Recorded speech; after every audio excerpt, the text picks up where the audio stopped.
Ang video po na ito mga kaubayan ay tungkol sa mga halamang gamot. Itong video na ito ay tungkol sa ubo, ampalaya, ubo po. Kasi itong pinanggamot ko sa ubo ko, kaya namili na naman po ako kanina. Ito po tungkol sa ampalaya. Ito po ang aking kinakape mga kaubayan. Namili na naman ako ng ampalaya at saka oregano. Ito po. Simple lamang po ang paggawa nito kasi yan ang nakatanggal ng aking ubo. Mga kaubayan, ganito po, ilalaga po ito ng ganito. Yan, naglaga na po ako. Naglaga na po ako mga kaubayan. Ito, nakalaga na po ito. Yan po. Init.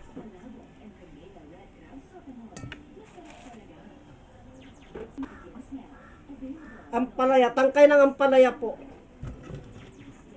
Ito po ang kinapi ko. Ito po ang iniinom ko buhat nung inubo po ako at saka oregano. Yan po, nakalaga na po yan. Tapos, ito po ang kinakapi ko. Iniinom ko. Iniinom ko po ito para magsilbing gamot sa ubo. Iniinom ko po yan, yung wala pang laman ang tiyan ko. Yung wala pang laman po, pag umaga, mabisa po yun. Kasi walang tigil yung pag-ubo ko. At bago matulog po, yan po. Magsasama yung lasa ng ampalaya at saka yung oregano. Eto, kaya bumili na naman po ako ng tangkay ng ampalaya kasi kailangan may stock po ako nito. Oregano, marami naman po ako diyan.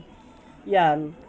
Linalaga ko po yan at ininom ko tuwing umaga. Yan po ang nakatanggal ng aking ubo. Dalawang inuman lamang po mga kaubayan, wala na po yung matinding ubo ko. Yung matindi ko pong ubo mga kaubayan, dalawang inuman ko lamang po. Yan, isa sa umaga, tapos sinundan ko ng tanghali. Wala na po yung ubo ko, wala na yung masasakit ko dito. Kasi nagkaubo po ako dahil sa pasabak po tayo ng gusto sa panggagamutan sa ating mga kababayan ng ilang araw. Kaya sa pamamagitan ng ampalaya at oregano ay malaking naitulong po sa akin yan mga kababayan. Subukan nyo po, wala pong masama yan. Ngayon, kung gusto nyong dagdagan yung bisan niya, pwede pa rin po. Pwede nyo pa rin pong dagdagan ang bisan niya. Ang lasa po nito, magsasama po, maglalaban po yung pait ng ampalaya at yung bisa ng aroma ng oregano, yung bangon niya, yung spirit niya, magsasama po sila. Kaya ang magiging lasa po niyan mga kaubayan ay ito po.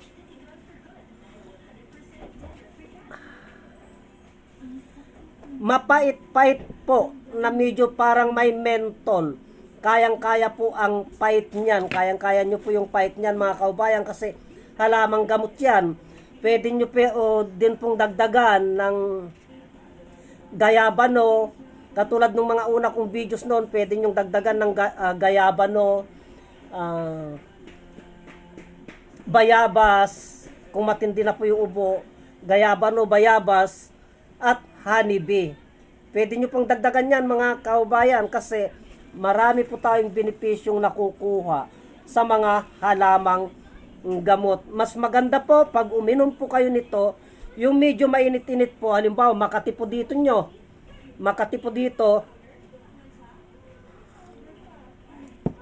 yung napapaso po dito, yung napapaso po dyan, yung pait niya po, yung anghang niya, yung aroma niya, magsasama-sama po yan.